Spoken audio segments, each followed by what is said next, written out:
Hey there, welcome to the Tennis Podcast. My name is Nick. I'm Brandon. Happy birthday! Not to me. Happy birthday! To who? Harry Potter. You don't know? No. Oh my god. Well, okay. It's trending on Twitter. Happy birthday, Harry Potter. The day we're recording this... Oh wait, we're live, aren't we? I forgot. What are you doing? What's going on? Today is Harry Potter's birthday. Okay. According to Twitter. That's it. I'm just saying happy birthday, Harry Potter. That wasn't going anywhere? Well, it is, but it's falling apart on me as we speak. Yeah, it is. Tell people, I don't know what's going on here, but why don't you tell everybody what we do in this podcast? On this show, the show you're listening to right now is the Tennis Podcast, and on this show that you're listening to right now, I bring a top 10 list, and Brandon tries to guess what that list is. Yeah. Or the opposite happens. So this week it's your list.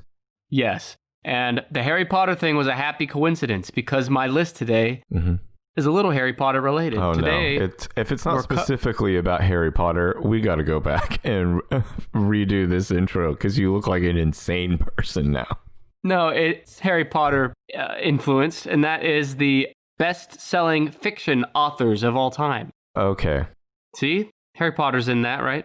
Well, he's not the author, but yeah. Okay. This is fiction authors? Fiction authors, and it's all time.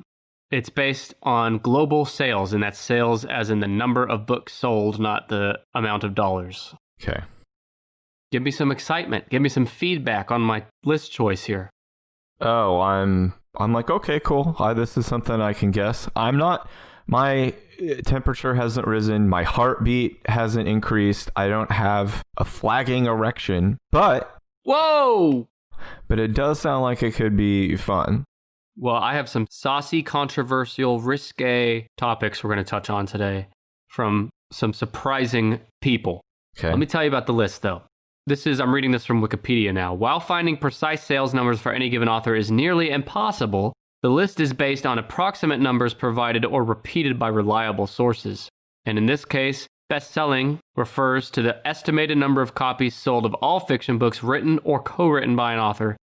And this list is ranked based on the author's maximum number of estimated sales. Because in some cases, there's a range, like 200 to 400 million, for example. Okay. They are ranked based on their max. And so my sources are Wikipedia and Insider.com. I think that's it. I'll say this is a 10-ish podcast. Today, you're going to guess the top 11.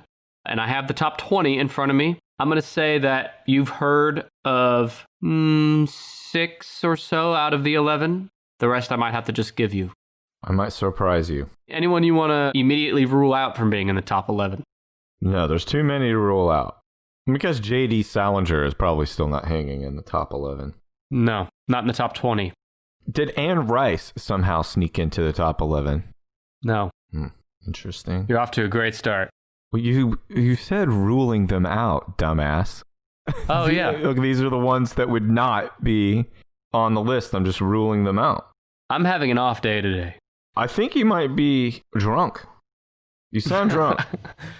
No, I'm just not in the zone. I came straight to this podcast recording from a very stressful situation. Very stressful beat-off session. Yeah. Well, ball shaving with the Manscaped. Well, it's not supposed to be stressful. Now you're messing up your endorsements. Yeah, fuck, you're right. It's supposed to be a cool, relaxing 90-minute ball shaving experience. Use promo code 10ish at manscaped.com for 20% off plus free shipping. Right. All right, you ready to guess? Yeah, I'm just going to go for it. Okay. Is James Patterson in the top 11? No. He's just outside the top 20. How about Danielle Steele? Where do you think she ranks? Number 4. What the fuck? You're looking at Wikipedia, aren't you? I haven't looked up anything. I've just got my piece of scrap paper here. Did you make a deal with the devil or a witch recently to have foresight? The second one I wrote down was Danielle Steele. Yeah, but how'd you know she was number 4 without some sort of voodoo witchcraft magic? I don't know. This might be the 98th episode we've spent doing this, so I've got some good guesswork in. Okay, Danielle Steele. She is number 4. Who is Danielle Steele, Brandon? I'm not quite certain. I feel like that name might be a pen name, but it's an author who does crime novels, crime mysteries, I think. No. Not at all. No? She's a romance novelist. Oh, it's romance. She's one of those authors when you're in a Walmart and you see all those books with like really That's where I know it from. saucy covers of like men with their shirts off and stuff. Oh. That's her. I know that there are also some big authors that have a ton of mystery thriller type novels and they just churn them out. And I thought I remember seeing her name on one of those, but no.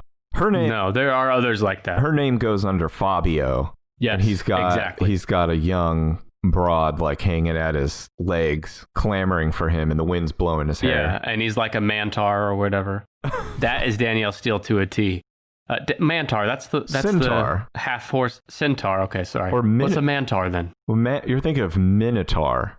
Oh, minotaur. A minotaur has like a bull man top half.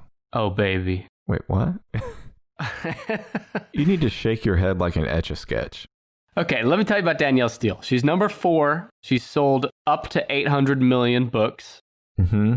That's a lot of fucking books. Yes, I agree. Okay, so she's wrote 179 romance books. Some of her most notable works are A Promise. That's one of the ones that stood out that I'd recognized. She was born Danielle Fernandez Dominique Julian Steele. Easy for you to say. So she has like 6 names in her legal name. She was born in 1947 and she's still kicking. Still writing books? Oh, yeah. Oh. She has produced several books a year, often juggling up to 5 projects at once. Meanwhile, you and I can barely juggle one hour recording per week. You can't handle one sentence at a time. It's true. I'm not even denying it this week. I'm the sidekick host this week. Despite a, quote, resounding lack of critical acclaim, according to Publishers Weekly. That's the impression I had. Yes. She's one of those where she'll churn out. She's got a very loyal fan base, but there's very little depth or originality to her books. Her formula is fairly consistent, often involving rich families facing a crisis, threatened by dark elements such as prison, fraud, blackmail, and suicide. She's also, and naturally, when you hear me say the sentence I just said, your next question is like, but she's probably written children's books, right? And the answer is yes. She's published children's fiction and poetry. So there you go. Her books have been translated into 43 languages, with 22 of her books adapted for television. Notice they're not movies. Television. Her adaptations have received Golden Globe nominations as well. She's currently on her 5th husband, so she takes the spirit of her romance novels to heart, I think. Uh-huh. And despite a reputation among critics for writing fluff, Steele often delves into the less savory aspects of human nature. Oh, Listen to I'm this sure list. she gets down into the fucking dirty crotch of society. This is a direct copy and paste from Wikipedia. Incest, suicide, divorce, war, and even the Holocaust. Whoa, she does? She's not supposed to do that. I don't know where the Holocaust comes in. And my last note on Miss Steele, listener of the show, is that she launched a new perfume in 2006 called Danielle by Danielle Steele. So that sounds about right. She's riding the gravy train. What's your favorite Danielle Steele book? Couldn't name. I didn't even know the one that you said you had heard of. Well, that's because you're not a reader. You just... Well, not of that, no. Okay, so that's Danielle Steele. Okay, I got more guesses. Yeah. How about John Grisham? No, not in the top 20. Holy shit, I'm in trouble. Okay. What about like stuff that they make you read in school that everyone would also have to buy? Like Shakespeare. Some of that. Is that your guess, Shakespeare? Yeah, Shakespeare in the top 11. He might be. What number? Is this units sold? Yes. Oh, probably number 6. 1! Oh. You did it, you magnificent bastard. Old Billy Shakespeare. And my, oh my, do we have so much to talk about with Mr. Shakespeare. A lot more to talk about with Shakespeare than Danielle Steele. Yeah, and despite her output being like 6 times Mr. Shakespeare, there's a lot more interesting depth to get into with Mr. Shakespeare. Have we ever touched on William I don't think Shakespeare in our show? I know that he could have been like a multiple people. Mm-hmm. He invented a bunch of words. Hell of an ass, too. And he was dirty. Well, William Shakespeare is number 1 with at least 2 and up to 4 billion units sold. That's among 42 published works, usually plays and poetry. And his most notable works are Macbeth, Romeo and Juliet, King Lear, Hamlet, and a bunch of others. You know William Shakespeare out there. Everyone knows who he is. He was born in April 1564, and he died in 1616. He was an English playwright, poet, and actor, widely regarded as the greatest writer in the English language and the world's greatest dramatist. But it was not always that way. William Shakespeare's renowned work, what's a better way to say that? His critical acclaim is actually somewhat recent, relatively speaking. Did you know that? As recently as when? When did we start kissing his butt and started thinking he hung the moon, literary speaking? So which is it, Brandon? Literarily speaking? I don't know. Okay.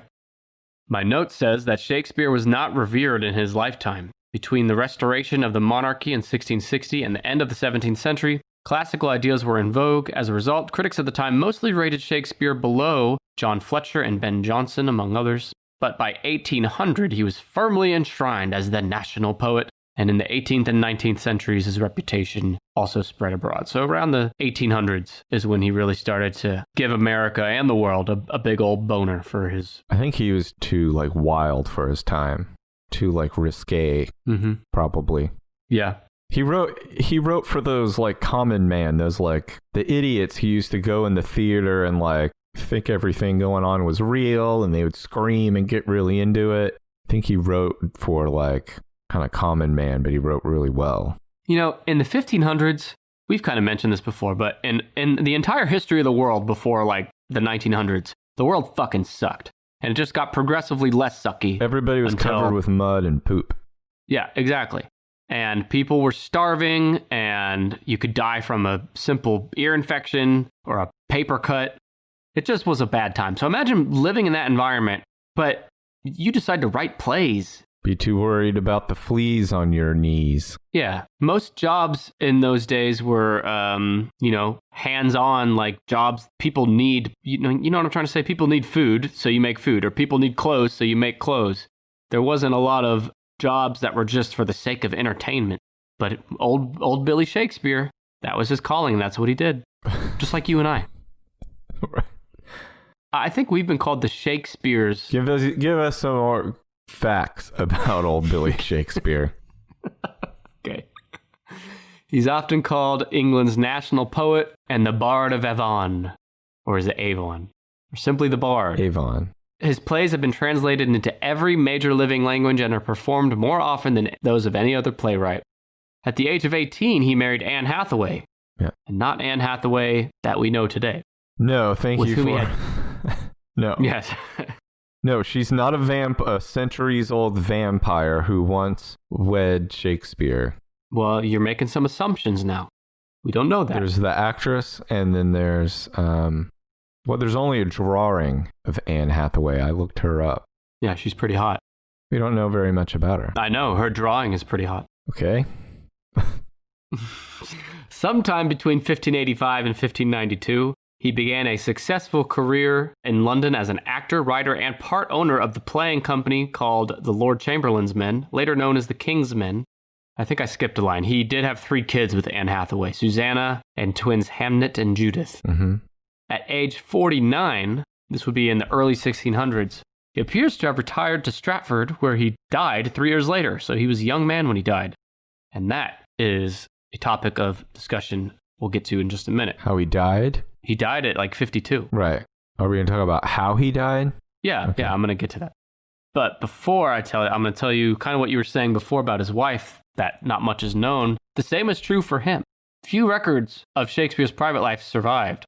This has stimulated considerable speculation about such matters as his physical appearance, his sexuality, his religious beliefs, and whether the works attributed to him were written by others. Right. I've heard that Have you ever before. looked into that theory? I've heard about it. That's a fun rabbit hole conspiracy to dive in, yeah. Just for the sake of time, I didn't really get into it today, but there's definitely theories out there that Shakespeare either never existed or that he was one of many using the name Shakespeare.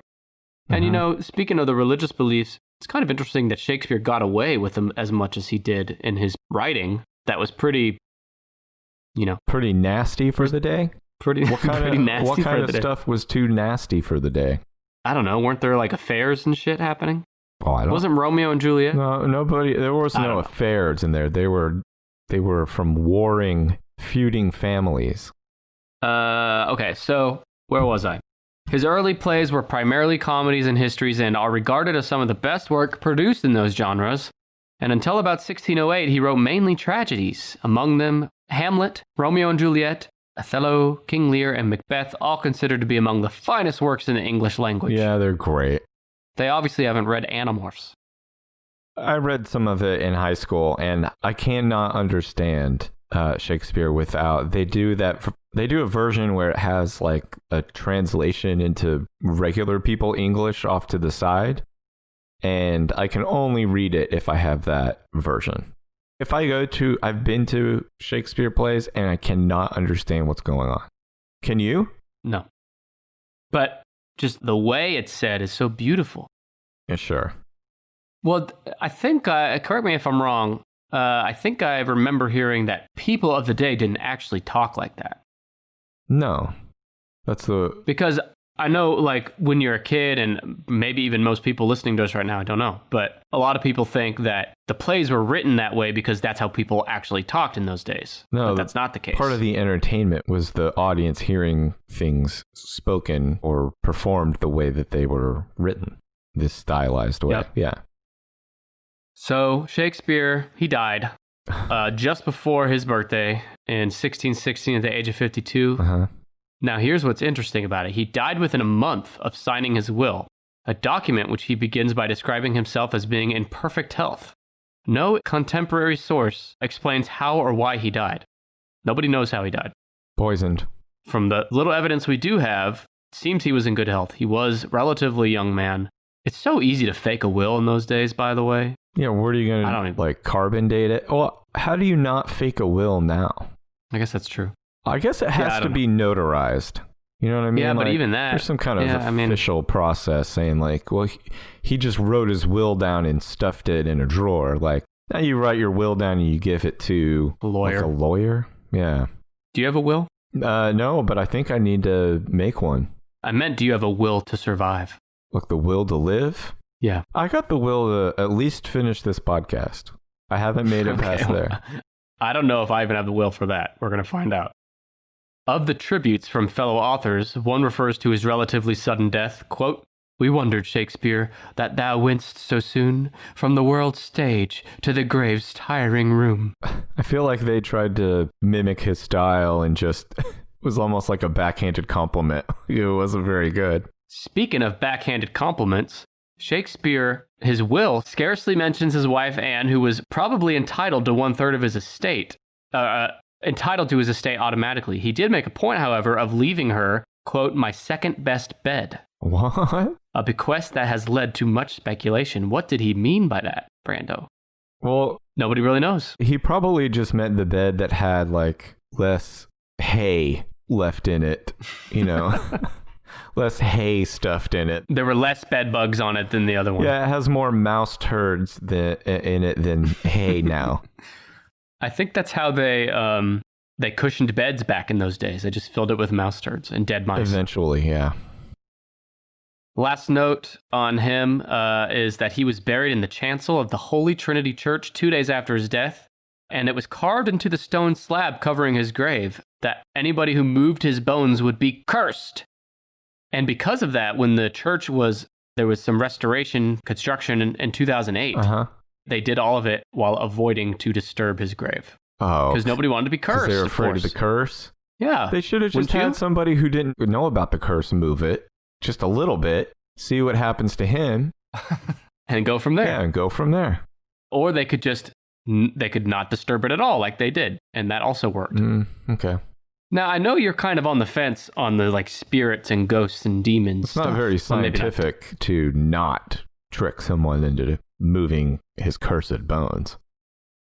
Are you going to have a curse on your grave, you think? I don't know. Is all you have to do is have it in writing somewhere near your bones?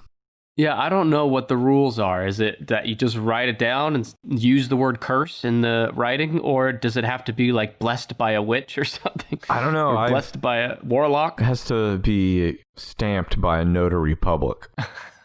No, I have gone on record saying I don't care what happens with my body when I die. I don't care what you do with it. Can I have it?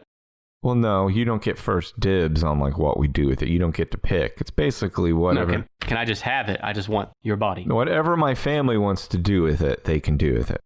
But you don't consider me family after 98 episodes? I think I know you more than your own family does.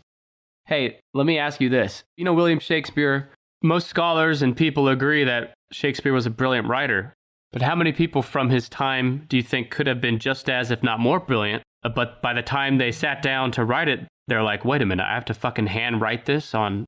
You think what stopped great works to being written is that they just had to do it by hand? They had to use a quill? I would never fucking do it. I mean, even if you were doing it with a pen, it would suck. But with a quill? If you couldn't dictate it to someone, it just wouldn't be worth it. Was the printing press around yet? Not yet, right? Yeah. It was? Okay. Yeah. They had the Gutenberg press. Before the Gutenberg press, you had to handwrite every... Like, if you wanted to sell Copy a book, of you had to something. handwrite it each time, Yes. right? Right. Can you goddamn imagine? It's like you stumble upon like kind of givens about history when we record this and it just fucking blows your mind every time. Well, imagine if this podcast, every time someone listened to it, we had to redo it each time. You don't just mass... It would be a one-time only deal. Okay. Did you know Shakespeare's direct bloodline ended in 1670? There is no living direct descendants to Shakespeare. I'm looking at his portrait, and he doesn't look like a guy who strikes me as having like really strong genes. Now, do you mean genes that can withstand like playing tackle football with the friends in the field? Or do you mean genes... That he probably has like weak, immobile sperm. Wow. Now, he had kids, but his kids didn't have kids. They didn't have any boys. They got worse as it went along. Yes. Okay. So you're looking at a picture of him. Tell us, is he hot or not? No, he Wow. Hot take. he has, I don't know what that would be called. It's not a 4 head. It's not even a 5 head. It's a 7 or an 8 head. Holy shit. Well, maybe that's just the artist. Well, I mean, this is nearly every portrait of him. He's balding, but he isn't doing it very gracefully. He grows out the sides and the back pretty long. He has a pointy mustache. I'd say that's hot. And he's wearing what looks like some kind of an air filter around his neck. Like a floating device? Yeah, or a floaty. But, you know, I'm looking at another portrait of him, and he looks pretty good in this one. Well, He looks like he might belong on a Danielle Steele cover in that one. yeah, sure. These guys are all really sexy in their own way. All right. Well, I think it's time to move on. Sunday, Sunday, Sunday! 16 tons of car-crunching, bone-smashing action when Truckosaurus meets Carzilla! Actually, it's Sunday, Sunday, Sundays are coming back in the NFL. With NFL Sunday Ticket.tv, you can stream every live out-of-market NFL game every Sunday afternoon on your favorite devices, plus Red Zone and DirecTV Fantasy Zone channels. You never miss your favorite teams and favorite players. No matter where you live, NFL Sunday Ticket.tv is your key to the most glorious Sundays ever. Use the promo code BLUEWIRE, all one word, at checkout to get 15% off your subscription. Visit NFLSundayTicket.tv and use promo code BLUEWIRE, all one word, BLUEWIRE.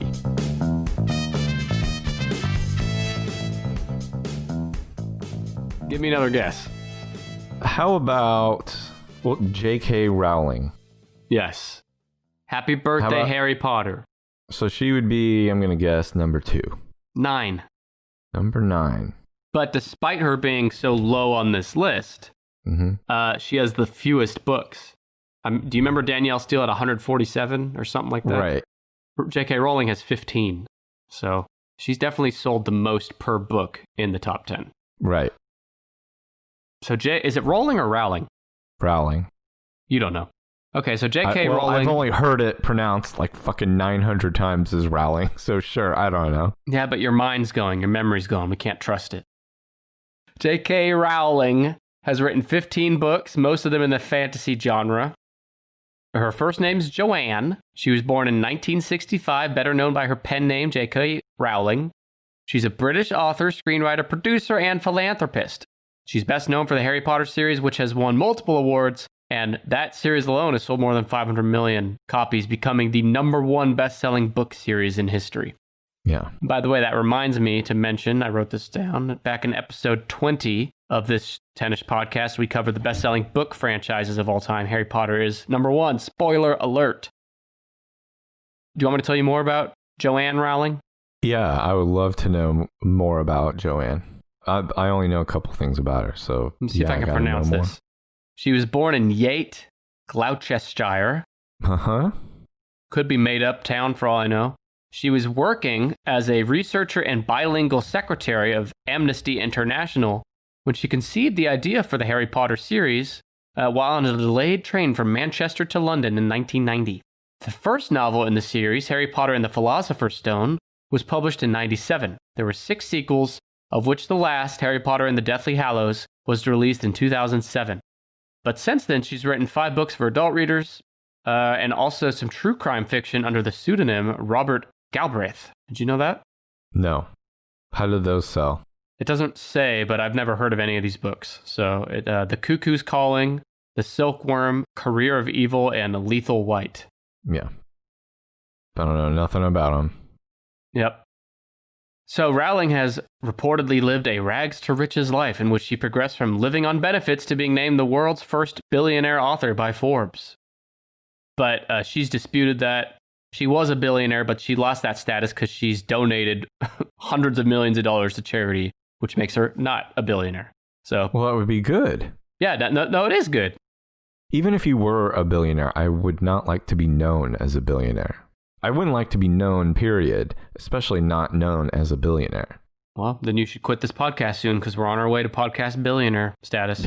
The first podcast billionaire making Joe Rogan look like a punk. Yeah. Well, J.K. Rowling, she is the 178th richest person in the entire United Kingdom. But she wasn't always that way. Like I said, she went from rags to riches, right? Oh, she wasn't always one of the richest people in the United Kingdom. Keep going. I mean, if you can believe it. God, you are the mean one today. You know, people always say that Nick's mean to Brandon. It is opposite today. Jesus. She wasn't always the richest person around. Okay, just keep going. It's true, though. In 1995, when she finished the first manuscript for Harry Potter and the Philosopher's Stone, the first Harry Potter book, it was typed on an old typewriter. The book was submitted to 12 publishing houses, all of which rejected it.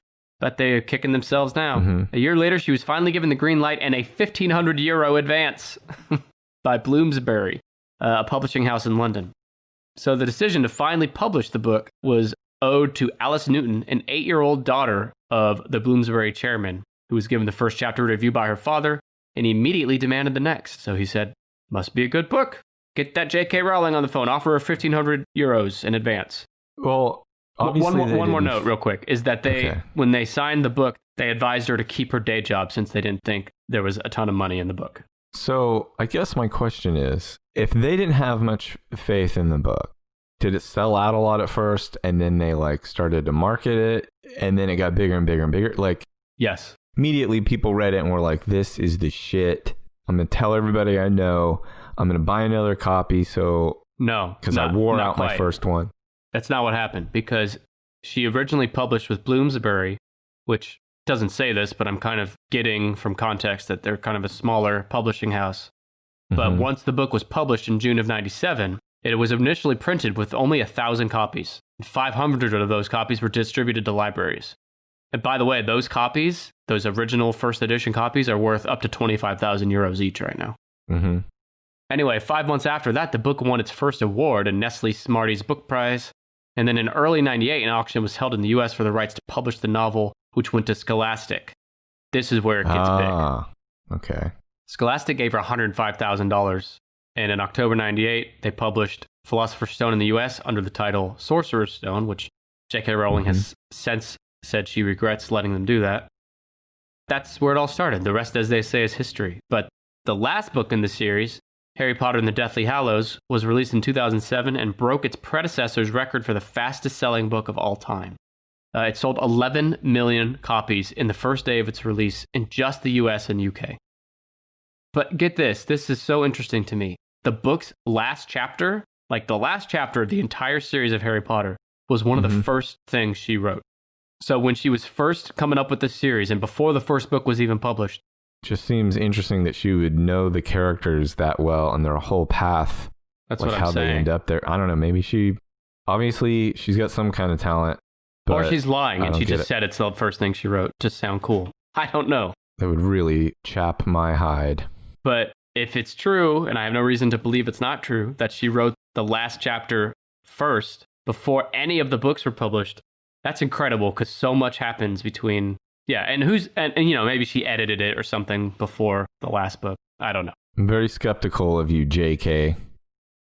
This little Harry Potter series worked out for old JK because it's now a global brand worth an estimated $15 billion. And the last 4 Harry Potter books have consecutively set records as the fastest selling books of all time. The series, totaling over 4,100 pages, has been translated into 65 languages. The Harry Potter books have gained recognition for sparking an interest in reading among the young at a time when children were thought to be abandoning books for computers, television, and those fucking damn video games. Although it is reported that despite the huge uptake of the books, adolescent reading has continued to decline. You can't survive on Harry Potter forever. Wouldn't you think that if you're a kid and Harry Potter's like the first recreational reading you've done and you loved it, wouldn't you assume that, okay, I'm going to look for a new book to read? But no, that's not what happened. A lot of those people, a lot of those young kids read the books and then just stopped reading altogether. Yeah, it's interesting. What else do I got to do? When someone asks me, what is your favorite book? I got 7 of them to choose from. Well, this next line, I think, is about you. Okay. Because it says, over the years, some religious people, particularly Christians, they've decried Rowling's books for supposedly promoting witchcraft. Sure. But JK says that she identifies as a Christian, and she once said, I believe in God, not magic. Early on, she felt that if readers knew of her Christian beliefs, they would be able to predict plot lines of characters in her books. Now, I've not read the books, and I've only seen some of the movies. But my take from that line is that she's saying that the main characters in the books follow a similar plot line as some of the main characters in the Bible. Harry Potter dies, right? Spoiler, but... Yeah, but like, I don't know. I only saw the movie, so maybe I didn't understand it very... He died, but like making him come back didn't seem like any big deal. Like him dying didn't seem to be like... I just didn't understand why it was this huge sacrifice because it was just immediately apparent that like he was going to come back, and when he did so, it was so easy. By the way, not to get on a thing here, but that's the whole reason. It's the same for Jesus. Yeah, I guess I can kind of see that, but no, if I knew she was a Christian, I still wouldn't have like tried to guess the ending of the book based on the fact, like, I don't know, I think she's just maybe up her own ass a little bit too much. Whoa! But lately, I saw she's in trouble because she says... Yeah, I haven't been keeping up on that. I just keep seeing her name in headlines, but... She's really digging in her heels on there being only 2 genders. And like, I guess... Maybe she's trying to speak like biologically, but other people don't take it as just biological. There's other factors, and I'm of the mindset that of like, if somebody is happier saying that they're one way or another, I don't really care. That's all fine with me. But she, I guess, is pretty butthurt about it. I think she just thinks that there's only men and only women, and that people who don't feel like they're one or the other are confused or something. You know my take? When it comes to transgender people or gay people or atheists or whatever, just let people believe what they want to believe and do what they want to do. And if everyone had that mindset, we'd all probably be better off. Yeah, okay. It seems like she's fairly liberal-minded just up to an extent. And then she's like really on social media dug in her heels, and she's like, no, this is where I take a stand. Yep. Well, why don't you give me another guess? How about Dean Koontz? Mr. Dean Koontz, the poor man's Stephen King, I call him. He is number 18. Oh. How about Agatha Christie? Yeah, what number? Oh, really? 8? She's number 2. Holy shit, why? Oh, because it's all time. And there used to not be anything to do back in the Victorian era. Whoa. Wait, Agatha Christie was alive in the 1900s. Whatever. Shit was more boring. She died in 76. Yeah, tell me about Agatha Christie. Other than that, she has a really sexy name. Wait, what? Agatha? Agatha. Agatha Christie's number 2 with up to 4 billion units sold. Do you want to know the name of the genre that she writes for? What? Whodunits. Yeah, whodunits. Yep, she's wrote 85 of them, including most notably Miss Marple, which is an Amazon series, and the Hercule Poirot detective series. That's the detective in The Orient Express, the movie that came out like 2 or 3 years ago. Right. It's based on an Agatha Christie book. There's a ton of movies and TV shows based on her works, and you might not even realize it. Right. So Agatha Christie, who was she? She was born in 1890. She died in 1976. She was an English writer. I think we've only covered English writers so far, haven't we? Yes. No, Danielle Steele's American. The worst writer that we've covered so far is the one American. Yeah. Okay, Agatha Christie is regularly referred to as the Queen of Crime or Queen of Mystery and is considered a master of suspense, plotting, and characterization. In addition to her many books, she also wrote the world's longest-running play, The Mousetrap, which was performed in the West End of New York from 1952 to 2020. It only stopped because of the pandemic. She also wrote 6 novels under the pseudonym Mary Westmacott. And kind of like J.K. Rowling, Agatha Christie was initially an unsuccessful writer with 6 consecutive rejections. This changed in 1920 with The Mysterious Affair at Styles, featuring Detective Hercule Poirot, which was published in 1920. Her first husband, Archibald Christie, that's where she got her last name. They married in 1914. She had 1 child. Now, there's some really interesting stuff about Agatha Christie. I knew next to nothing about Agatha. How about you? Next to nothing. Okay. Well, wait. I do know that at some point when she got divorced, she disappeared for a while. Yes. But before we talk about the disappearance, during both World Wars, she served in hospital dispensaries, acquiring a thorough knowledge of the poisons which featured in many of her novels, short stories, and plays. And she married an archaeologist, Max Mulliwan, in 1930, who she spent several months each year on digs in the Middle East and used her firsthand knowledge of that profession in her fiction. So Agatha Christie is not just a little housewife sitting at home writing fun stories. She's at archaeological digs. Archaeological? Thank you, Jesus Christ. She's serving in both world wars, and she's disappearing. Actually, first, more than 30 feature films are based on her work. And according to Index Translationum, as of 2020, she was the most translated individual author of all time. I'm surprised she's more translated than Shakespeare. One of her books, And Then There Were None, was the best-selling crime novel of all time with 100 million sales of that one book. Now let's talk about this disappearance. Agatha Christie's husband, Archie, asked for a divorce in 1926. On December 3rd of that year, the pair quarreled after Archie announced his plan to spend the weekend with friends, unaccompanied by his wife, the bastard. Wait, he just asked to go hang out with his friends for the weekend? Yes. And she was like... I'll show him. She went off the deep end? Yeah, well, I mean, I'm sure there's more to it than that, but that apparently was the breaking point. Oh, he had already asked her for a divorce, too. Sorry. It wasn't just that he went to go hang out with his friend. Yeah, but he asked for a divorce in August, and this happened in December. Oh, okay. I mean, it's all related. But she disappears. It becomes a news story. The press sought to satisfy their readers' quote, hunger for sensation, disaster, and scandal. Yeah. More than 1,000 police officers, 15,000 volunteers, and several airplanes searched the rural landscape. They even gave one of her gloves to a spirit medium, to help find her. Did giving her glove to a psychic help? I'm going to guess no. Surprisingly, no. Despite the extensive manhunt, she was not found for 10 days.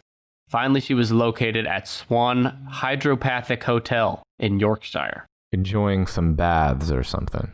That's what I like to do when I disappear for 10 days and make the whole world crazy with wondering where I am. Crazy with sensational lust for, what was it? For scandal. Sensation, disaster, and scandal. Yeah. Don't you think that the Hydropathic Hotel would have just been like, hey, she's here, guys. She's right there in the other room. But maybe they had no idea. I mean, was she checked in under the name Agatha Christie? Oh, I think she wasn't. This is back in the day where you could just say my name's like Fievel Fliesenharf, and you could write it down, and they'd be like, "Oh, this is no, this is Mrs. Fliesenharf." I guess you're right, because she's a writer in the 20s. They might not even know her face.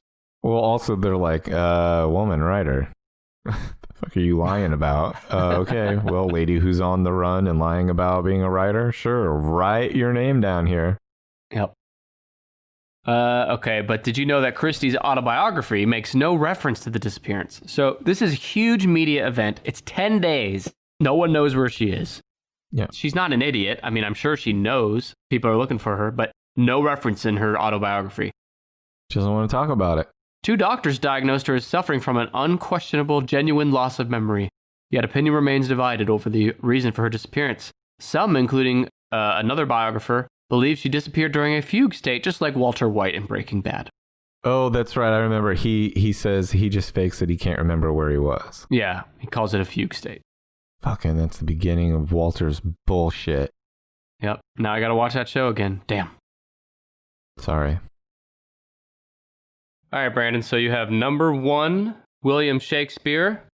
Number 2, Agatha Christie. Number 4, Danielle Steele. Number 9, J.K. Rowling. How about Stephen King? I was saving that, but now I feel like I need to start pulling out all my stops. What number would you say Stephen King is? Number 7? 21. He's not in the list. J.K. Rowling has sold more books than Stephen King? Yes. Yes. And Stephen King has like 50 plus novels. That just shows you how powerful Harry Potter is. Yeah. And Dean Koontz, who's the poor man Stephen King. Sorry, I mean, I've read a few of his books. They're pretty good, but poor man Stephen King. He's higher, 18. But I think he's written more, too. Holy, Blake, I had no idea. I know who I vaguely know who Dean Koontz is, but I never would have guessed that he sold more books than Stephen King. Yeah, I was surprised, too. Have any of his books been made into TV or movies? One of the more recent ones that I'm aware of is Odd Thomas. Yeah, never heard of it. Yeah, he's definitely had stuff, but not to the level of Stephen King. I mean, my best guess to why Koontz is higher is number 1, he's written more books. And number 2, his books are much more appealing to both young adult readers as well as the general public. Stephen King's books can be a little abrasive to, your sweet Dear Aunt Sally. Are you telling me that Dean Koontz hasn't written himself into a corner that only a children's orgy in the sewer could get him out of? People bring up the children's orgy a bit. That's from the book It, by the way. Mm-hmm.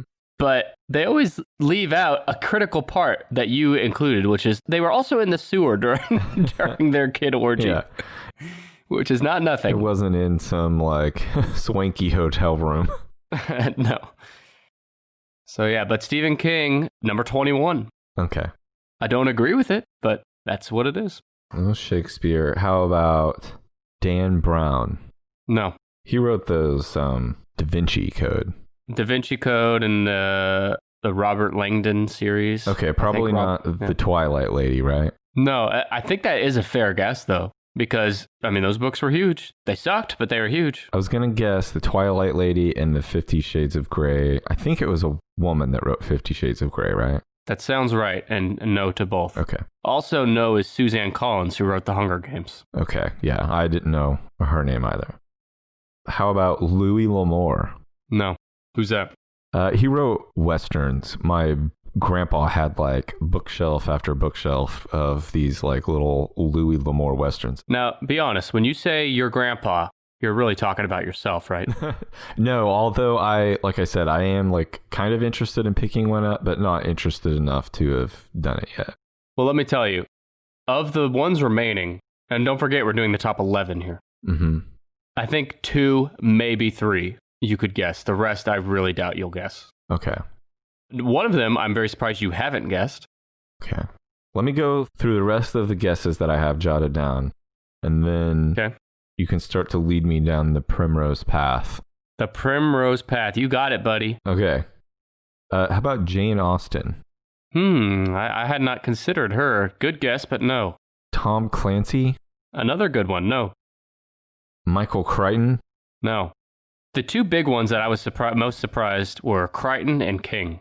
Yeah. Crichton is Jurassic Park, by the way, for those listening, and a bunch of other famous books. Clive Cussler. No. How about, I tried some children's authors that I thought might have been big. How about There's 2 children's authors. R.L. Stein? R.L. Stein is number 17. Oh, fuck. Mr. I don't know his first name. Animorphs. No. You're telling me there wasn't one guy named Animorphs who wrote that whole series? Anna Morph. Well, Anna's a name. Yeah, I guess that could have been it. And by the way, to our listeners, if you don't know what Animorphs is, just do a Google search and enjoy the covers. Dr. Seuss. Dr. Seuss is in here. He's number 11. And that's why I wanted to do the top 11, because I wanted to talk about Dr. Seuss. Right. Have we mentioned him before? Yeah, on our Jim Carrey episode, we talked a little bit about the movies Carrey did in the Dr. Seuss universe. Mm-hmm.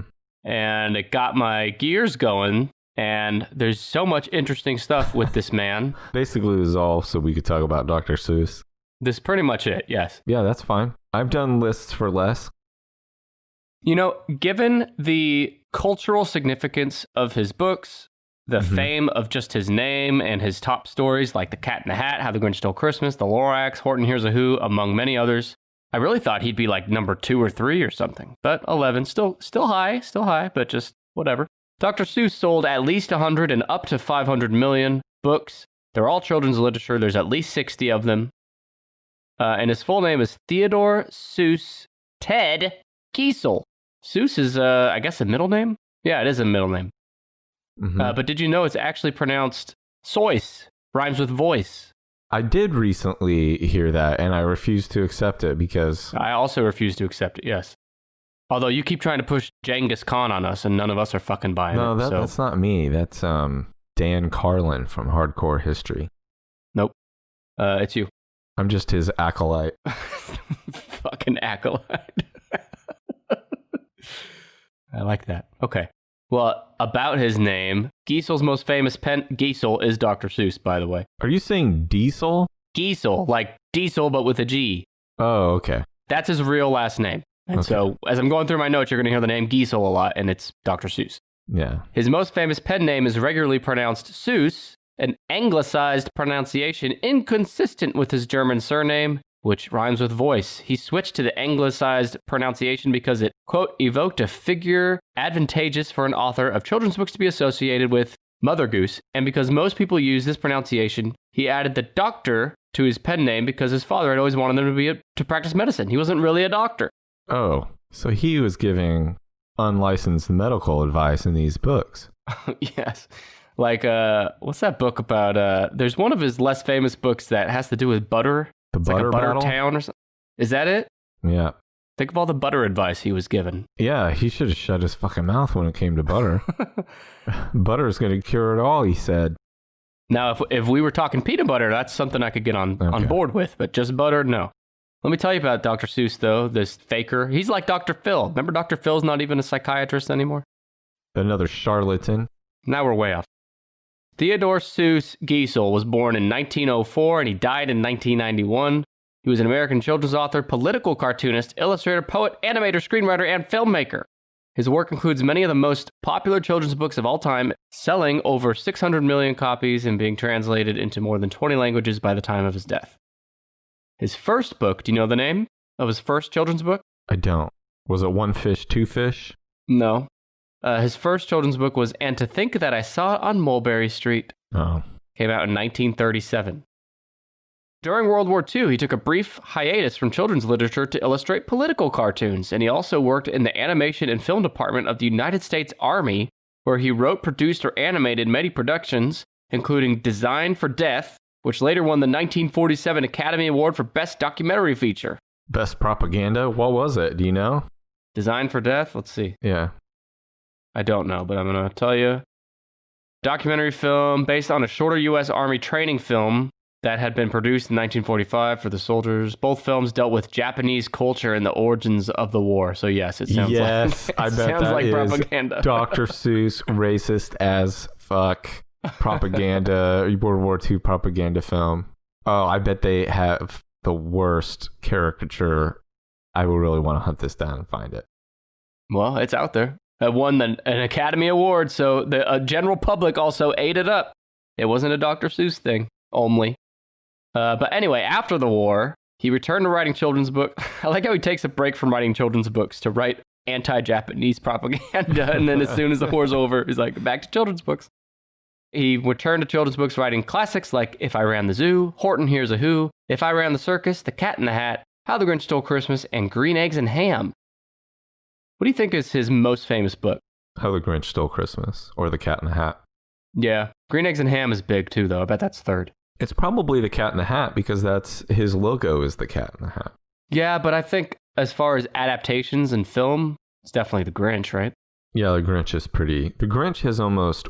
What he did with The Grinch is the same thing that everybody who is out there in the art world to make a buck, just like Charles Schultz from Peanuts does, very wisely, is they make a Christmas version. And if they make a decent one, it becomes part of people's annual tradition, and you either get huge royalties or you're selling DVDs or copies of movies every year or the rights to movies every year.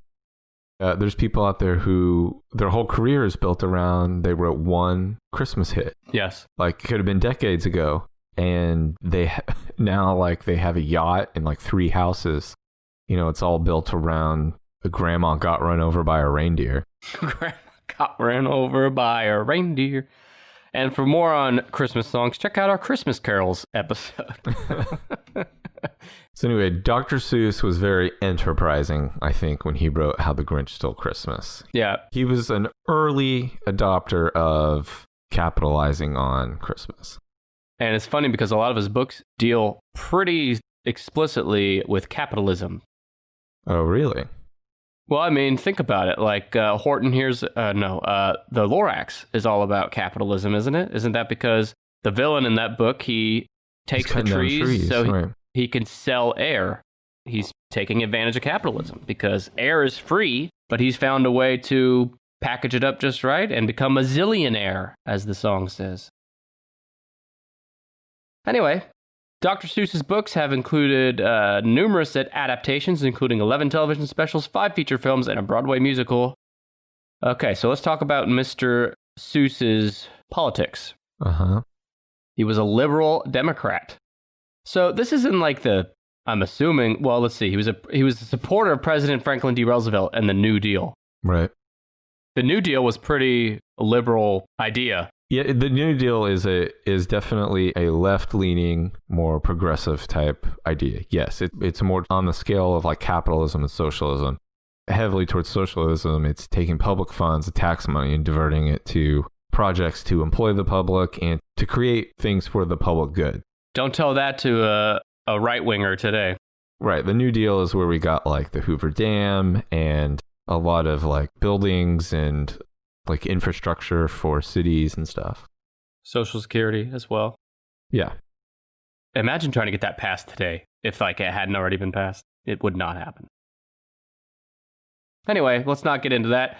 He was a supporter of that, though. Seuss was. His early political cartoons show a passionate opposition to fascism, and he urged action against it both before and after World War II. His cartoons portrayed the fear of communism as overstated, finding greater threats in the House Un-American Activities Committee and those who threatened to cut the United States' lifeline to Stalin and the USSR, whom he once depicted as a porter carrying our warload.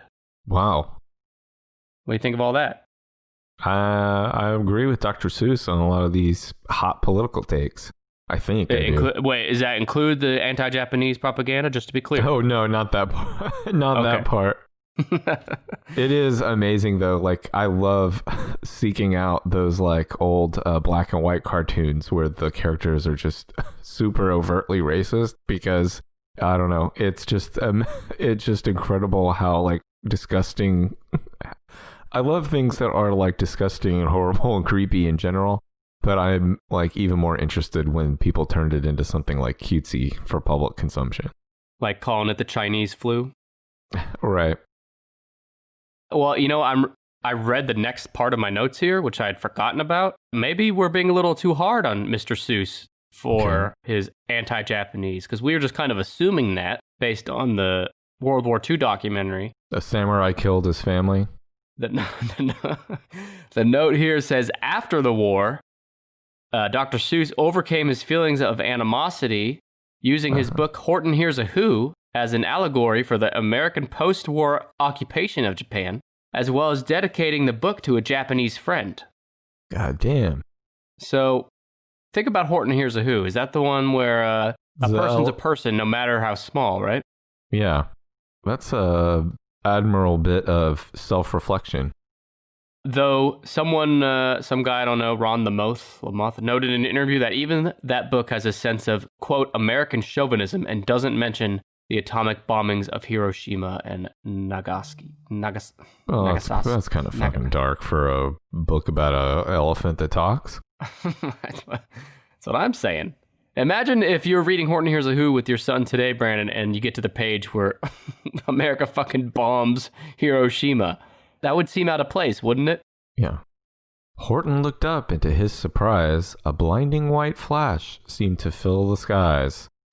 Hey, his friends disappeared here and there as they were hit by superheated air. They burnt and exploded. Stop. Yeah. He's just watching everyone get hit with a nuclear blast around him, and then the rest of the book is blank. There's no ending. It just goes blank. There's like 6 blank pages at the end. It'd be like that fucking kid's book. What is it? Goodnight Moon? Yeah, Goodnight Moon. Remember, we talked about this before, but there's a page in there. There's 2 pages. One page says Goodnight Mush with a bowl of fucking mush. And the next page says Goodnight Nobody. Yep. And it's a blank page. Yep. All I think I'm convinced that they ended up with an odd number of pages, and they said, all right, easy, kids will love this shit. Nobody. And they do. Yeah, I just read it the other day to my dumb kid. All right, so the line, a person's a person no matter how small, which is from Horton Hears a Who. That's a good message, that line. However, it has been used widely as a slogan by the pro-life movement in the United States.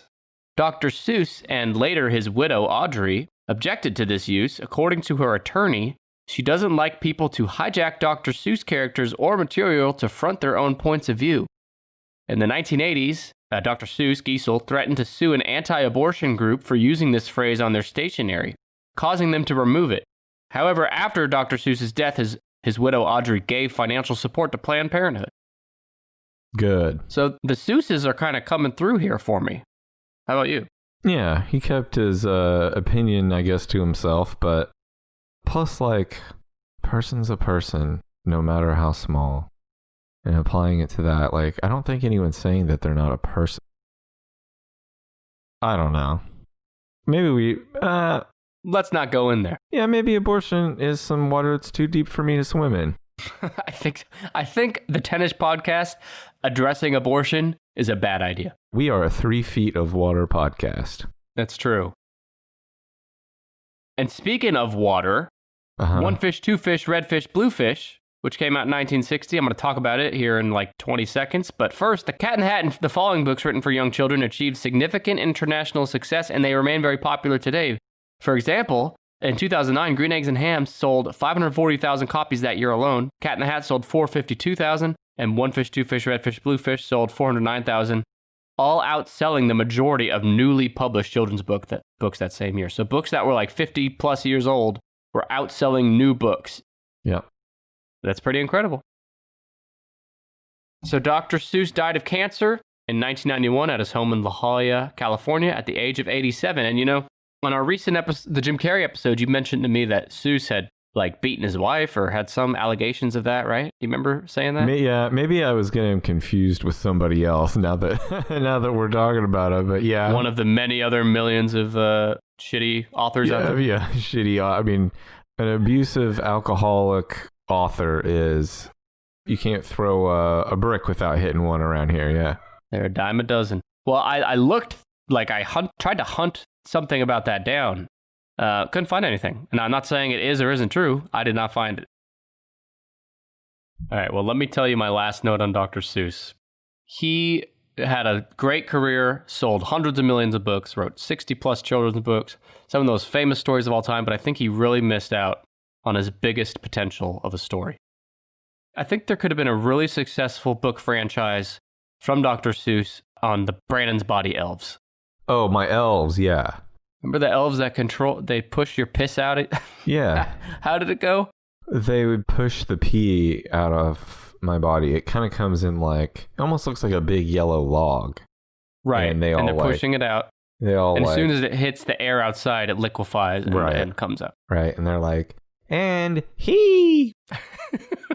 If Dr. Seuss made a book about them, they would have to have like a name for whatever they were. And he never calls them like elves or gnomes. It's always something he made up. Like, but in your body, they would be called like the Nurples or the Numples. Yeah.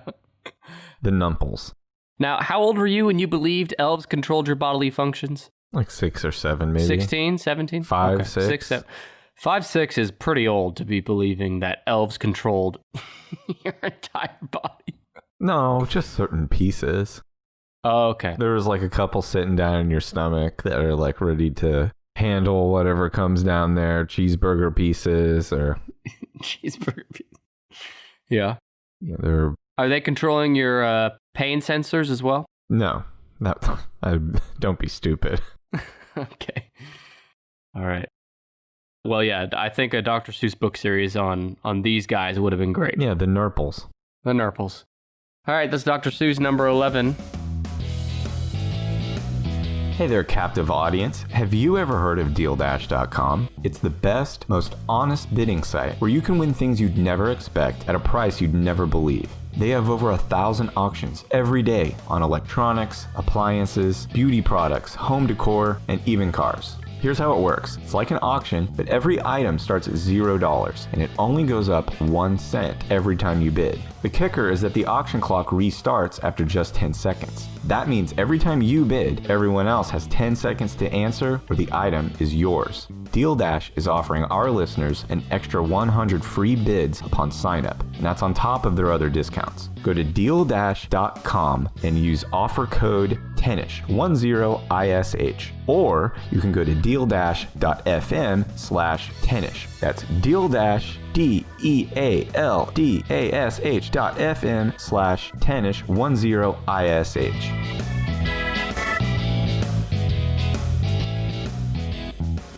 And so now there's like fucking 7 more that you're confident I'm never going to be able to guess.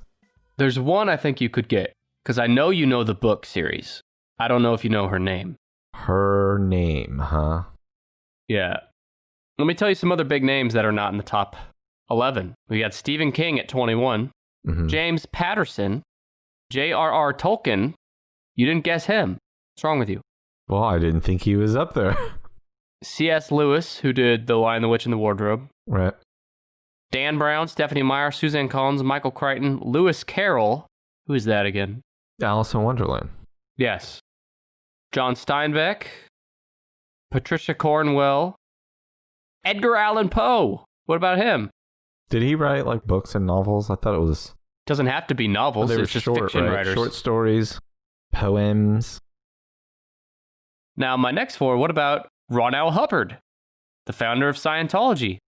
I wonder if, because it's stupidly considered a religious text, it's exempt from this list. Yeah, where's the Lord? Yeah, God is on my list too. As I have God, Xenu, Ron L. Hubbard, and Joseph Smith, the prophet of Mormonism. The Mormon Bible, yeah.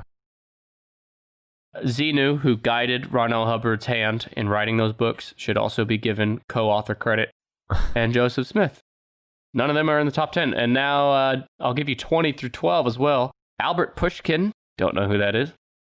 Nora Roberts, who I think is a romance author as well, right? Mm-hmm. Dean Koontz, R.L. Stein, Horatio Alger, Jackie Collins, Corin Talado, Leo Tolstoy, Akihiro Oda. Easy for you to say. One of your favorites, I think. So now, let's see if you can get this one other author I think you might be able to get, and the rest I'll probably just have to give to you. Children's author Richard Scarry. No, but it is Richard Scarry. Is that a real person? Yeah. No way. His name is Scary? Scary or Scary? It's Scarry. Sorry, Richard, but you got to change your name if you're going to write children's books. Everyone thought Richard Scarry books and characters looked fine. Like, no one else seemed to comment on like how strange they looked, but I always thought they looked everyone looked insane. Their eyes all look wild. I'm looking at one. They are the most terrifying books because they just seem like a normal children's book, but everybody looks like they're on PCP. All right, everyone look up take out your Google machine and look up Busy Town, like one word, Busy Town, by Richard Scarry, and that will give you a good indication of what Brandon's talking about. Yeah, Busy Town is like the scariest place in the world because everybody is looking through you at all times. I've never heard of this guy, but he's sold 100 million books, so I'm sending you a link to one of these on Facebook right now. You have to look at this guy. Look at this fucking worm. There's an earthworm wearing... I've never seen anything like this. This is insane. This earthworm is wearing a shoe. Like a shirt and pants and a shoe, but it's all just one long... Yeah, because he's still a worm. Worm shape. He's trying his best to be a biped, like this cat has seemingly pulled off, but that cat is not going to blend into society with a look on his face like that. This cat has seen some shit. This stiff-legged walk, a hand in what seems to be a Nazi salute, and these eyes with like a Vietnam shell shock stare, a Slender Man stare straight through you. All right, I'm gonna put this photo on our socials at Tennis Pod because it has to be seen. So I guess he's not in the top 11. No. Totally worthwhile. Okay, let me give you one. Let me tell you number 10. Okay. Tell me if you've heard of any of these books. Have you heard of the Frank Merriwell series? That's the character's name? There's a bunch of novels starring the character Frank Merriwell. Absolutely not. Okay, well, me neither. But Gilbert Patton is number 10 with sales of up to 500 million. Adolescent literature, over 209 books in that. His most notable works is the Frank Merriwell series. So his name's Gilbert Patton. Oh, actually, it's William George Gilbert Patton, because Gilbert's a good fucking nickname to give yourself if it's not your birth name. You're going to call him Bill? Billy? Will? Willie? William? No, Gilbert. Call him George? Now call me Gilbert. I'll be Gilbert. I really feel like more of a Gilbert, guys. If you choose Gilbert over any of the other very reasonable names you just listed off, then... You get what's coming to you. I don't know what to tell you. He lived between the 1800s and died in 1945, but he was a writer of dime novels with the pen name Bert L. Standish. So his author name, his pen name, was actually Bert L. Standish. That's a good Which mustache. is also a shitty name. No, Bert L. Standish sounds like a guy with a big chest, big arms, a flannel shirt rolled up over his elbows, and a big mustache. Basically the guy on the brawny paper towels. That's Bert L. Standish. Up there writing badass stories for boys. His character, Frank Merriwell, has appeared in over 300 dime novels, and some were written by other authors with the same pen name. That character has also been featured in radio dramas, comic strip, a serialized film in 1936. Anyway, that's pretty much it, but something that stood out to me is the first published dime novel from this guy, Gilbert Patton, was The Diamond Sport, published in 1886. Think about this. For something so weird to me about publishing a book in 1886 when most people are still covered in shit. And then this guy's still releasing books up until the 40s when the world is just completely different. I don't know. That's it. It's just kind of interesting to think about. Frank Merriwell is a tale for all ages. Yes. Okay, so the one author I think you can get, we covered her children's book series in our best-selling book franchises episode. You know this series. I'm pretty sure you guessed it. So think about the really famous kids series out there. She's English. She was also born in the 1800s, 1897, died in 1968. Over 800 books of children's literature with 600 million in sales. She write like something I would recognize. Is this who wrote The Secret Garden? No. I don't know. You're gonna have to tell me. Noddy. Remember Noddy? Noddy? Noddy? Huh. Oh, maybe you didn't guess that. I know we covered it though. Oh no, I just looked it up, and we have talked about Noddy before. The Noddy. Look of Noddy. On an episode where we've covered Dr. Seuss, we've covered Agatha Christie disappearing, we've covered William Shakespeare. This author is the most interesting on today's list. Okay. This is Enid Blyton, number 7. She was an English children's writer whose books have been among the world's bestsellers since the 1930s. Enid's books are still enormously popular and have been translated into 90 languages. She wrote on a wide range of topics, including education, natural history, fantasy, mystery, and biblical narratives, and is best remembered for Noddy, Famous Five, Mallory Towers, and Secret 7 series. So the sheer volume of her work and the speed with which it was produced led to rumors that Blyton employed an army of ghostwriters, a charge she vigorously denied. An army of ghosts who can operate typewriters? And the phrasing there it stands out. An army of ghostwriters. Doesn't an army imply like tens of thousands of people? She's a fucking supernatural villain? But she is. There is a lot of meat on the bone for this author here. Interesting. There's a lot of criticism against her. Blyton's work became increasingly controversial among literary critics, teachers, and parents from the 1950s onwards because of the alleged unchallenging nature of her writing and the themes of her books, particularly the Noddy series, which is her most famous. Some libraries... What? People were just pissed off because she was just churning out bullshit. Pretty much. She's like, yeah, that's for kids. Kids are fucking stupid. It's about an elf who goes on an adventure. Who gives a shit?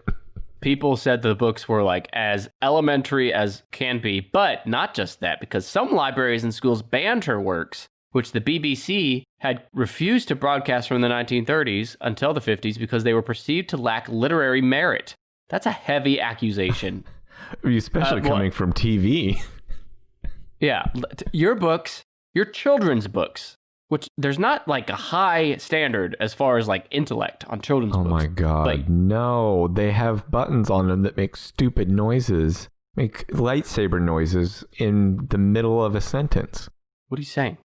Books now, like books are so bad now. Oh. But books are so bad now, they'll come with like half of it is plastic and takes batteries and plays awful little noises when you push the buttons. And it's set up so in the middle of a sentence, your kid is going to reach over you and push the most annoying sound in the world 6 different times. And then when you try to turn the page to get this shit show over with, they force the page back down so they can push the buttons again. Yeah, that struggle. This happened to me tonight with my 3-year-old. That cardboard page like starts to bend a little bit because you're both... Your desire to finish the shitty book and their desire to stare at the little icon of a train while they push the whistle button again. Kids, man.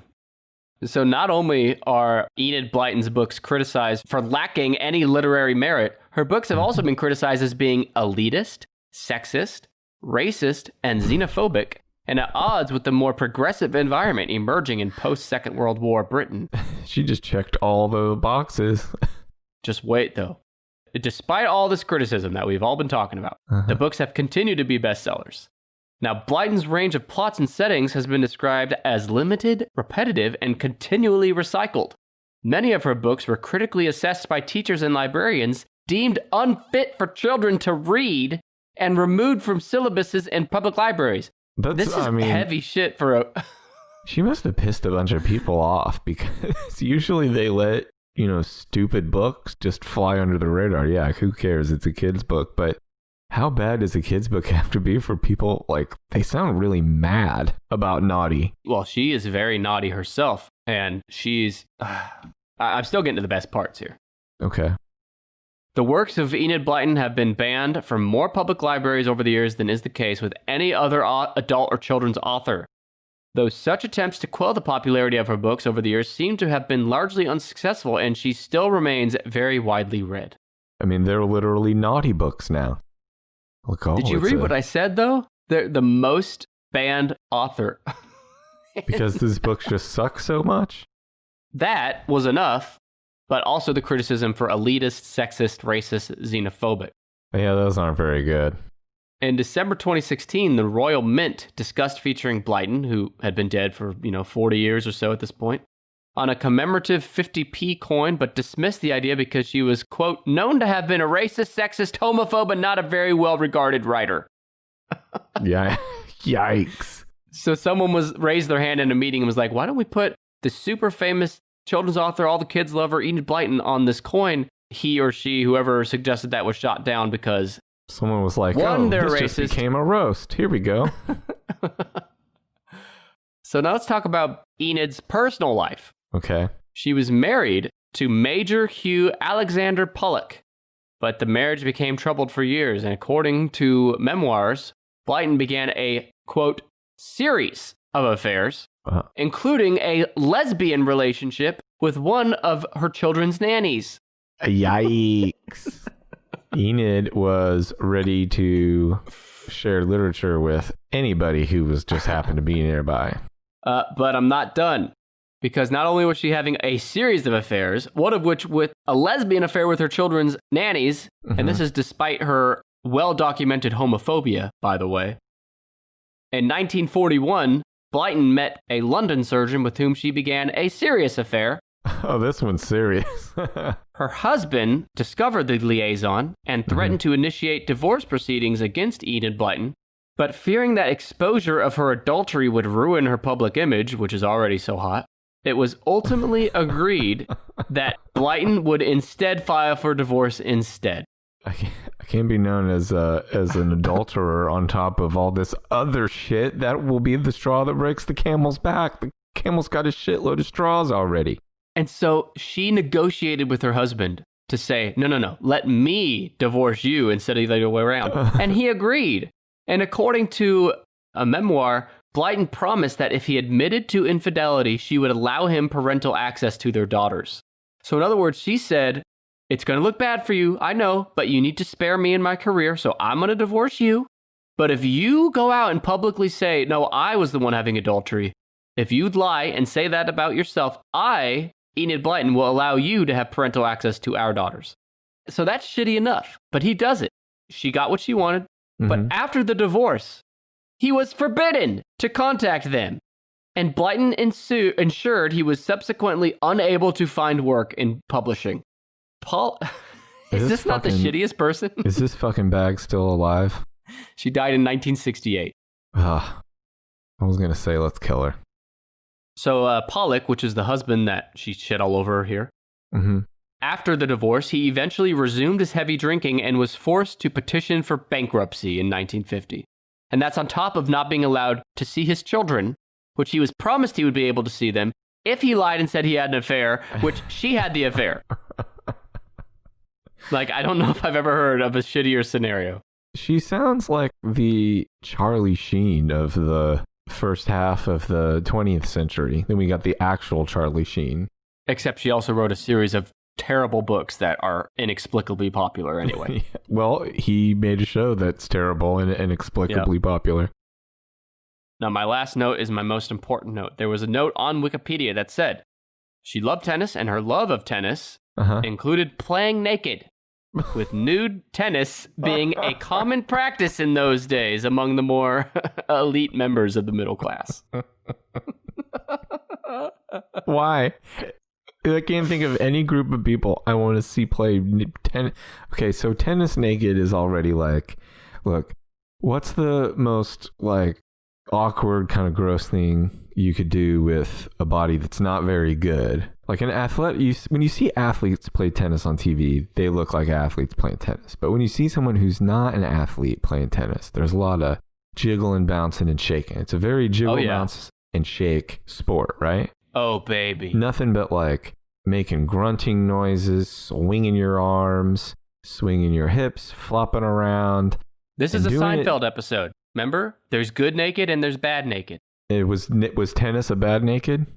Well, Jerry's girlfriend is nude all the time, and Jerry doesn't like it because she starts like trying to open pickle jars and coughing. Like fixing a bicycle is something you're not supposed to do naked. And George tells Jerry he's a spoiled man. So I feel like tennis is another one of those things that is a bad naked activity. But if you said, not only is this going to happen, but it's going to be common among the upper class and elite, the British upper class and elite, people with flabby gray bodies. Yeah, and you should look up Enid Blyton. I did. She is a handsome woman. Yeah, it's just wear clothes.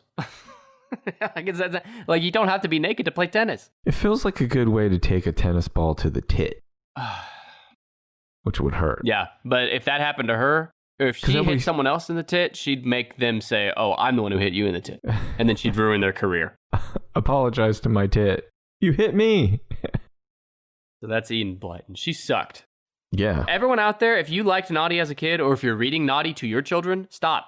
Because Enid Blyton does not deserve any more money in her. I mean, she's long gone, but you know what I mean. She doesn't need your support. Her family should suffer. Well, she was number 7, right? She was 7.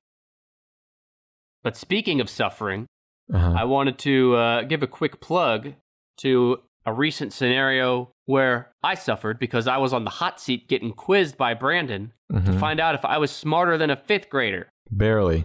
No, it's not barely. I was. So this is our latest Patreon bonus episode. It was just released, and this is where Brandon quizzed me to find out if I was smarter than a 5th grader. And you can listen to that episode right now at patreon.com/tennispod. Not only will you get instant access to that, but you'll also get access to our second most recent bonus episode, which was true but fun facts about your favorite and least favorite celebrities. So you can listen to that shit right now at patreon.com/tennispod. Good deal. So you have 3, 5, 6, and 8 left. Oh, god damn. You won't get any of them. So I'm just going to start reading some books, see if you recognize them. How about A Hazard of Hearts? No, never heard of this. Okay, well, number 3 is Barbara Cartland. Have you heard that name? Barbara Cartland? I do not recognize that name. She sold at least 500 million and up to 1 billion books in the romance genre. 723 books. If you have time to write 723 books, then your books cannot be that good. It's just an impossible... Unless you're employing an army of ghosts who are able to write for you. I mean, that has to be what's happening here. I just Googled her. What the fuck is this? Wow. What the fuck is this? Have you seen this? Her face? Are you talking about her? Google Yeah, no. her no, first and last name and click images. Barbara Cartland. I don't even know what to make of this. Do you want me to describe what I see? Describe it. She looks like Barbara Bush if Barbara Bush was portraying an old drag queen. She's wearing ridiculously flowery, overflowing with ruffles, pink dresses. I'm looking at multiple dozens of pictures with the same basic theme. But Mimi from the Drew Carey Show? Yeah, she has Mimi from Drew Carey's makeup. Well, she had connections to the royal family. Look at her teeth. Her teeth are brown. Well, she's British, and all British people have disgusting teeth, right, Brandon? Say it. Well, Babs Cartland has baked bean teeth.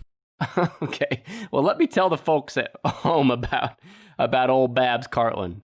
She wrote 723 books. Again, shouldn't be physically possible. Her full name is Dame Mary Barbara Hamilton Cartland. She was born in 1901 and died in 2000. She was an English novelist who wrote romance novels. Her 723 novels were translated into 38 languages, and she continues to be referenced in the Guinness World Record for the most novels published in a single year in 1976. She specialized in 19th century Victorian era pure romance. Her novels all... It's the easiest time to write sexy time books because they weren't allowed to do anything. They had to keep on all their layers of clothes in the Victorian era. So it'd just be like, we hurried to the coat room and took off our gloves and held hands. Fucking sexily. Fucking sexily. Well, I like how In the book, they're saying they held hands because they have to be tame. And then the next words are fucking sexily. That's my that's my writing. That's like me and Enid Blyton are on the same path. She became one of London's most prominent society figures, often presenting herself in a pink chiffon gown, plumed hat, blonde wig, and heavy makeup. She became one of Britain's most popular media personalities. So I'm going to guess that you and I haven't really heard of her, but I'm going to guess our British listeners have. And according to an obituary published in the Daily Telegraph, Cartland reportedly broke off her first engagement to a guards officer, when she learned about sexual intercourse and recoiled. Whoa. This is when she was a young woman. So I was right. This claim fits with her image in later life as a representative of a generation for whom such matters were never discussed, but sits uneasily with her having produced work in the 1920s which was controversial at the time for its sexual subject matter. And lastly, she claimed in her life to have turned down 49 proposals for marriage from different men. Because she's just so sexy and hot. Okay, so I'm looking at pictures of her young. She was a very attractive woman in her youth. Okay, creeper alert. Jesus Christ. Well, her, like, adult youth. Brandon's fucking drooling over here. That's Barbara Cartland. Number 3. Yeah. Have you heard of the book The Carpetbaggers? Is that like the Boxcar Children? No. No, I haven't. Okay, well, then you probably haven't heard of number 5, which is Harold Robbins. Nope, never heard his name in my life. 750 million sales. His kids will probably never have to work, and their kids will probably never have to work, and I've never heard this dude's name in my life. Well, consider this. Other than J.K. Rowling, he's written the least number of books to make it to the top 11. 23 books. Now compare that to old Barb's Cartland, who wrote 723. This guy wrote just 23, and he's just 2 spots behind her at number 5. Most notable works were The Carpetbaggers, The Adventurer's Tycoon. He lived between 1916 and 1997. And his 1952 novel, A Stone for Danny Fisher, was adapted into a 1958 motion picture, King Creole, which starred Elvis Presley. King Creole? Yeah, so that was made into a movie with Elvis. That's it. That's Harold. That's all there is to say about him. There's not a single other notable thing about his life. Okay. So how am I going to not guess the remaining ones? So let's see, 6 and 8. So 8 you might maybe get because this person, before he became a novelist, he wrote for television. He created The Patty Duke Show, I Dream of Jeannie, and Heart to Heart. Holy hell. This dude is also going to be richer than the Dickens. Charles Dickens. I don't know. Yes. Hey, where's Charles Dickens on here, though? Really? Yeah, no shit. But he won an Oscar in 1948 for The Bachelor and the Bobby Soxer. That was a great one that I loved. His notable books are Master of the Game, The Other Side of Midnight, Rage of Angels. Nothing? You don't know him? No, I don't know this guy. Sidney Sheldon, who sold up to 600 million books. You write mystery novels, right? Number 8, suspense, mystery, yeah. God damn, I didn't know about all the stuff he wrote for TV. This guy's grandkids aren't going to be working either. Nope, and he didn't even start writing books till he was 50. He wrote for TV before that, and then he started writing best-selling romantic suspense novels. Oh, so I got plenty of time before I have to do anything meaningful. And yeah, you're right. You got plenty of time to do anything meaningful, which hurts my feelings because I thought what we were doing right now was plenty meaningful. But I got plenty of time. That's Sidney Sheldon, number 8, listener of the show. Okay. So I think we're just down to 6, right? Yeah, number 6 is left. And this is a detective author, detective books. And in fact, he's Belgian, so... Oh, shit. Well, there goes you're not gonna get him. I was going to guess whoever wrote Sherlock Holmes. Yeah. Who's that? Fuck, Brandon, all these authors that should be on here. But nope. Yeah, who's that fucker who wrote Sherlock Holmes? What's his name? Richard Scarry? Arthur Conan Doyle. Yeah, Sir Arthur Conan Doyle. Where's his ass? Face only a mother could love. Number 6 is George's? I mean, it's spelled like George and then with an S on it. How do you say that? George's? I gotta tell you, I don't know either. Okay.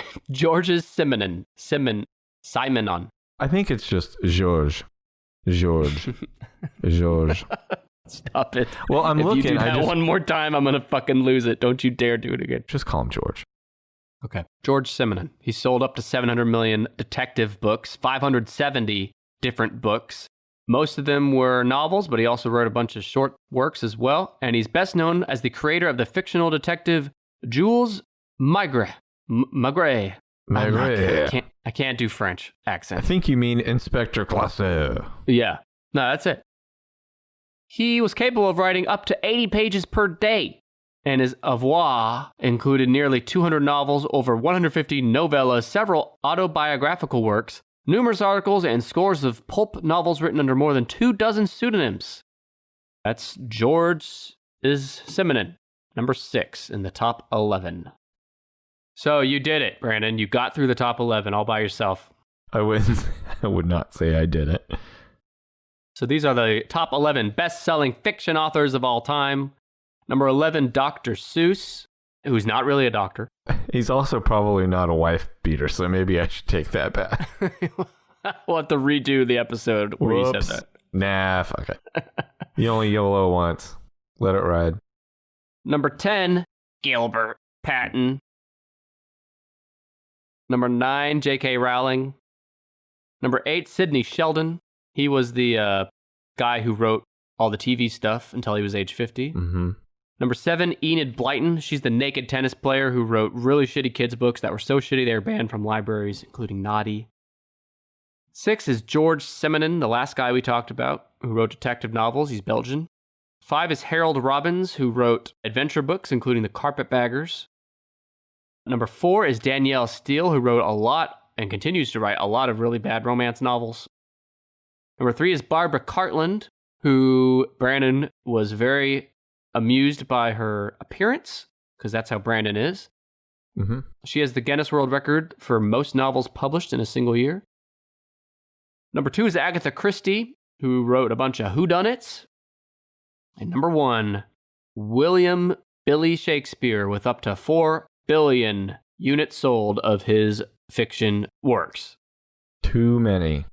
Yeah, too many. Well, are you in the mood to read now? Are you inspired? I feel like I just did read, so my reading cup is full. I'm going to go watch TV instead. I want to read some Enid Blyton.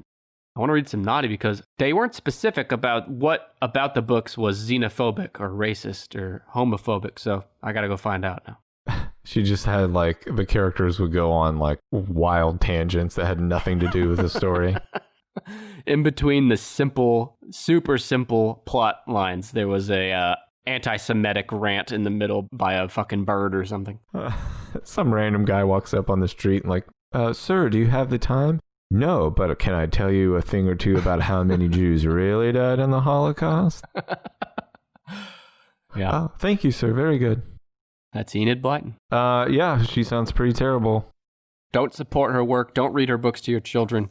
But what you can do instead is rate us 5 stars and review us on Apple Podcasts or Podchaser. And we're going to close out by patting ourselves on the back and reading some reviews. So great. First one comes from our friends at the 3-Minute Lesson Podcast. This is on Apple Podcasts. They say, this podcast pulls the top 10-ish list of interesting things you didn't even realize you wanted to know. And these 2 are hilarious! Jesus. The lists are great and the banter is even funny. You will look forward to their podcast. Here's a big one. This might be the biggest one I've ever done. Every week! There was at least 8 exclamation points. There's no way that audio is even going to come out where people can hear you. Well, I'll dub it back in then. But thank you. And that's the 3-Minute Lesson Podcast. By the way, it's a podcast. The episodes are literally 3 minutes. And it's just like learning different things. Pretty cool. So one more here, also on Apple Podcasts. This comes from Julie. She says, this is a genuinely funny duo playing a game anyone listening can follow along to. It's the kind of conversation I wish I could have with my friends if they would indulge my love of putting things in lists. You need new friends, Julie. For chill adults who want to learn things and have a good time, you know?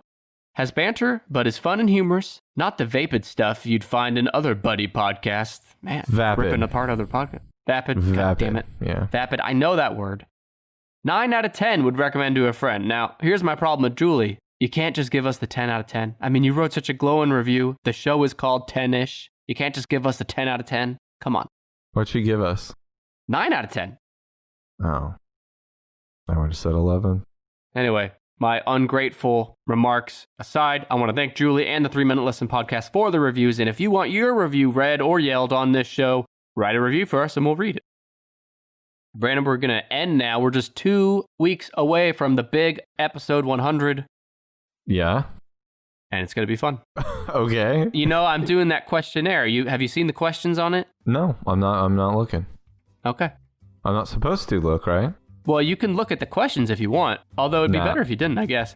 So Brandon hasn't even seen the questions, but if you've taken the questionnaire at tenishpod.com/100, you know that we're going to have some very interesting discussions.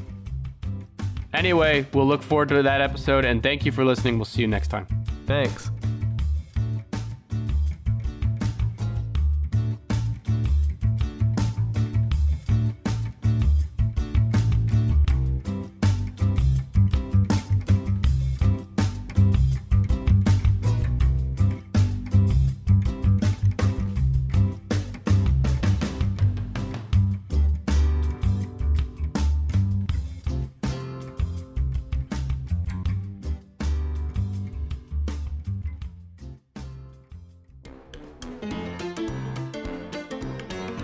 So here on the show, for at least 25 weeks, I've been telling you that you need to go win some money at betonline.ag. And if you haven't done it yet, I can't help you. Now is the perfect time because sports are coming back, and so are your chances to bet on your favorite teams and events. That includes Major League Baseball, which is now back in action, and there's no better place to start wagering than with our exclusive partners, BetOnline. Check out all the odds, futures, and props to bet on, all available 24/7. And with the return of sports, BetOnline sat down with former pro players Eddie George, Harold Reynolds, and 7-time NBA champ Robert Horry. See what they had to say on what it'll be like playing without fans in a series they're calling Fandemic. You can visit betonline.ag for all your odds and up-to-date sports news. Remember to use promo code BLUEWIRE to receive your new welcome bonus. That's promo code BLUEWIRE.